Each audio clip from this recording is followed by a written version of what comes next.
জুবিন গাৰ্গ আমাৰ অন্তৰত আছে জুবিন গাৰ্গক লৈ আমি ৰাজনীতি নকৰোঁ জুবিন গাৰ্গক লৈ ৰাজনীতি কৰে হিমন্ত বিশ্ব শৰ্মাৰ হতে হিমন্ত বিশ্ব শৰ্মাৰ হতে ছিংগাপুৰৰ কি কয় আপোনাৰ লণ্ডনৰ পৰা ঘূৰি আহিছে জুবিন গাৰ্গক লৈ ৰাজনীতি কৰিবৰ কাৰণে কি ৰাজনীতি কৰিছে যি সময়ত আমি সকলোৱে ভাবি আছিলোঁ যে জন্মদিনৰ দিনা জুবিন গাৰ্গৰ মৃত্যু সম্পৰ্কে আমি সঁচা তথ্য লাভ কৰিম আমি যিদিনা ভাবি আছিলোঁ যে সেইদিনা জুবিন গাৰ্গৰ ন্যায়ৰ কাৰণে এটা মাইলৰ খুঁটি হ'ব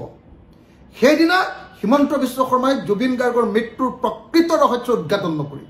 আৰু প্ৰকৃত তদন্তৰ ব্যৱস্থা নকৰি জুবিন গাৰ্গক ন্যায় প্ৰদান নকৰি সেইদিনা ন্যায়ৰ বিষয়টো তল পেলাবৰ কাৰণে তেখেতে তেজ দিয়াৰ তেখেতে ব্লাড ডোনেশ্যনৰ নাটক কৰিছে যি মানুহে লাখ লাখ মানুহৰ তেজ শুহি খাইছে যি বিজেপি দলে লাখ লাখ মানুহৰ তেজ শুহি খাইছে তেনেকুৱা মন্ত্ৰী এমএলএ কেইজন মানে ব্লাড ডোনেশ্যন দি তেজ দি কেতিয়াও জুবিন গাৰ্গৰ প্ৰকৃত স্মৰণ কৰিব নোৱাৰে তেওঁৰ প্ৰতি শুভেচ্ছা জনাব নোৱাৰে সেইকাৰণে মই স্পষ্টকৈ কৈছোঁ আন্দোলনৰ সময়ত জুবিন গাৰ্গক আপুনি কেনেকৈ অপমান কৰিছিলে প্ৰত্যেকজন অসমীয়া মনত ৰাখিছে জুবিন গাৰ্গে পলিটিক্স নকৰিবা বন্ধু নামৰ গানটো আপোনাৰ আৰু সৰ্বানন্দ সোণোৱালৰ কাৰণে লিখিছিলে জুবিন গাৰ্গে পলিটিক্স নকৰিবা নামৰ গানটো কৈ আপোনাক কি ধৰণে অপমান কৰিছিলে হিমন্ত বিশ্ব শৰ্মাৰ নাম ধৰি আৰু সৰ্বানন্দ সোণোৱালৰ নাম ধৰি আপোনালোকক কেনেকৈ বিশ্বাসঘাতক বুলি কৈছিলে নিশ্চয় আপোনালোকৰ মনত আছে গতিকে জুবিন গাৰ্গে যাক বিশ্বাসঘাতক বুলি কৈছে দেশত দ্ৰোহী বুলি কৈ গৈছে দেশৰ কাৰণে কাম নকৰা জনগণৰ বিৰুদ্ধে কাম কৰা মানুহ বুলি কৈ গৈছে সেই মুখ্যমন্ত্ৰীয়ে অকণমান তেজ দি 1 ইউনিট তেজ দি কেতিয়াও তেওঁ দেশপ্ৰেমিক হ'ব নোৱাৰে গতিকে হিমন্ত বিশ্ব শৰ্মাক স্পষ্টভাৱে জনাই দিছোঁ যে জুবিন গাৰ্গক লৈ আমি ৰাজনীতি কৰা নাই জুবিন গাৰ্গৰ সমাধি ক্ষেত্ৰলৈ যোৱাটো মোৰ নিয়ম মই যেতিয়াই মন যায় তেতিয়াই যাম আপুনি মোক বন্ধ কৰিব নোৱাৰে নম্বৰ 1 আৰু মই যাবৰ কাৰণে মই যোৱাৰ সময়ত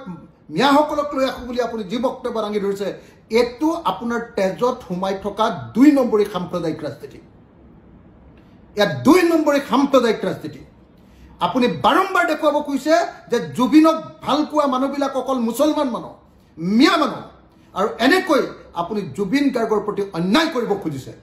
আমি আপোনালোকক লগতে এইটোও কৈ দিওঁ যে আমি জানো আপুনি কৈ আছে যে জুবিন গাৰ্গক কেতিয়া হত্যা কৰা হ'ল বুলি ক'বৰ কাৰণে আপোনালোক আগবাঢ়ি গৈছে আৰু অখিল গগৈ মোক ইংগিত দি আপুনি কৈছে যে হত্যাকাণ্ড নহয় নেকি বুলি উল্টাই ধৰিবৰ কাৰণে চেষ্টা কৰিছোঁ বুলি আপুনি কৈছে মই আপোনাক স্পষ্টকৈ কৈছোঁ হত্যাকাণ্ড হয় বুলি প্ৰমাণিত হ'লে আমি আটাইতকৈ সুখী হ'ম আপোনাতকৈ 1000 গুণ সুখী হ'ম কাৰণ আপুনি জুবিন গাৰ্গক ভাল নাপায় আমি আদৰ্শগতভাৱে ভাল পাওঁ জুবিন গাৰ্গ সমাজবাদী আছিলে ময়ো সমাজবাদী আমি আদৰ্শগত ভাল পাওঁ আৰু আপুনি সমাজবাদৰ ঠিক বিৰোধী সাম্প্ৰদায়িক আৰু ফেচিবাদী ৰাজনীতিত বিশ্বাস কৰে অগণতান্ত্ৰিকতাত বিশ্বাস কৰে সেইকাৰণে আপুনি জুবিন গাৰ্গক কেতিয়াও ন্যায় নিদিয়ে সেইকাৰণে আপুনি ৰাজনীতিকীকৰণ কৰি জুবিন গাৰ্গৰ মৃত্যুটোক হত্যাকাণ্ড বুলি আপুনি ক'ব পাৰে বা হত্যা হয় নে নহয় আমি নাজানো কিন্তু সেইটো আপুনি প্ৰমাণ নকৰে মই গেৰাণ্টি দিছোঁ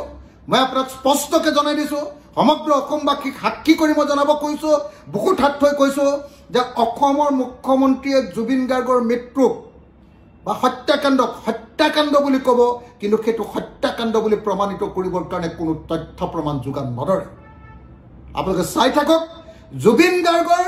হত্যাকাৰী হতক আটাইতকৈ সহায় কৰিছে আটাইতকৈ ৰক্ষণাবেক্ষণ দিছে মুখ্যমন্ত্ৰী হিমন্ত বিশ্ব শৰ্মাই ইলেকশ্যনলৈকে তেওঁলোকক বেইল এপ্লিকেশ্যন নিদিবৰ কাৰণে অনুৰোধ কৰিছে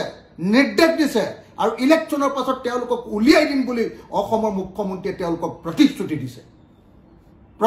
দিছে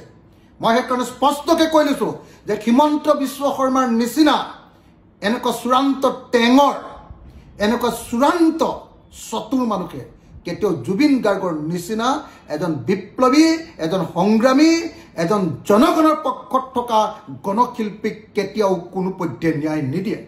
সেইকাৰণে মুখ্যমন্ত্ৰী ডাঙৰীয়া মোক চম্ভালি কথা ক'ব মুখ্যমন্ত্ৰী ডাঙৰীয়া জুবিন গাৰ্গক লৈ বেছি পলিটিক্স নকৰিব জুবিন গাৰ্গক লৈ আপুনি বহুত পলিটিক্স কৰিছে আৰু এই পলিটিক্স বন্ধ কৰক নহ'লে এদিন যিকোনো সময়তে আপুনি ভয় খাই আছিলে জুবিন গাৰ্গৰ মৃত্যুৰ পাছত নেপাল হ'ব বুলি আপুনি ভয় খাই আছিলে কাৰণ জুবিন গাৰ্গৰ মৃত্যুত আপোনালোকৰ বিজেপি চৰকাৰখনৰ দুখ আছে বুলি সকলো মানুহে জানে আপোনালোকে জুবিন গাৰ্গক আপোনালোকৰ এক্সটাৰ্নেল এফেয়াৰ্ছ মিনিষ্টাৰ প্ৰবিত্ৰ মাৰ্গেৰিটা তেওঁলোকে জুবিন গাৰ্গক মাতি লৈ গৈছিলে আপোনালোকৰ কেন্দ্ৰীয় চৰকাৰ আপোনালোকৰ ৰাজ্য চৰকাৰে জুবিন গাৰ্গৰ মৃত্যু হোৱা অনুষ্ঠানৰ কাৰণে পইচা দিছিলে সহযোগিতা কৰিছিলে তাৰ তথ্য প্ৰমাণ ইতিমধ্যে প্ৰমাণিত হৈ গৈছে আপোনাৰ পত্নীয়ে জুবিন গাৰ্গৰ অনুষ্ঠানত নৰ্থ ইষ্ট ফেষ্টিভেলত গৈ আপোনাৰ পত্নীয়ে তাতে আপোনাৰ ফেশ্বন শ্ব'ত অংশগ্ৰহণ কৰা বুলি ফেশ্বন শ্ব'টো চলোৱা বুলি অভিযোগ উত্থাপন কৰি আছে আৰু আপোনাৰ পত্নীয়ে জুবিনদাৰ মৃত্যুৰ পাছতো তাতে নৰ্থ ইষ্ট ফেষ্টিভেলত ফেশ্বন শ্ব' চলাই আছিলে বুলি অভিযোগ উঠিছে এতিয়ালৈকে আপুনি তদন্তলৈ কিয় পত্নীক আনিব পৰা নাই এতিয়ালৈকে কিয় আপুনি প্ৰবত্তা মাৰ্গেৰিটাক তদন্তলৈ আনিব পৰা নাই কিয় আপুনি এক্সটাৰ্নেল এফেয়াৰ্ছ মিনিষ্ট্ৰীক এতিয়ালৈকে তদন্তৰ আওতালৈ আনিব পৰা নাই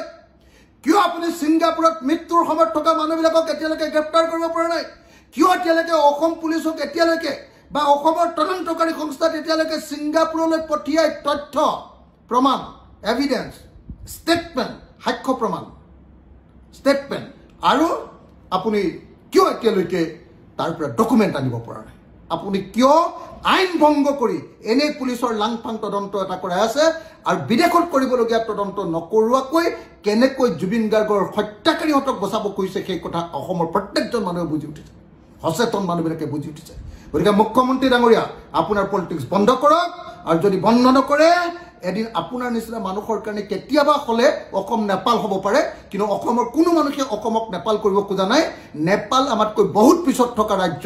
পিছত থকা দেশ সেই দেশৰ লগত আমাৰ দেশক তুলনা কৰি নাথাকিব আমি অসমক বহুত ভাল অসম এখন বনাব খোজো পৃথিৱীৰ বিখ্যাত এখন ৰাজ্য এখন দেশ বনাব খোজো আমি অসমক গতিকে অসমৰ মুখ্যমন্ত্ৰী ডাঙৰীয়া আপুনি সাৱধান হ'ব আপুনি এনেকুৱা চৈতানিক 2 নম্বৰী তৰল বাক্য কৈ নাথাকিব আৰু কেতিয়াও খং নুঠাব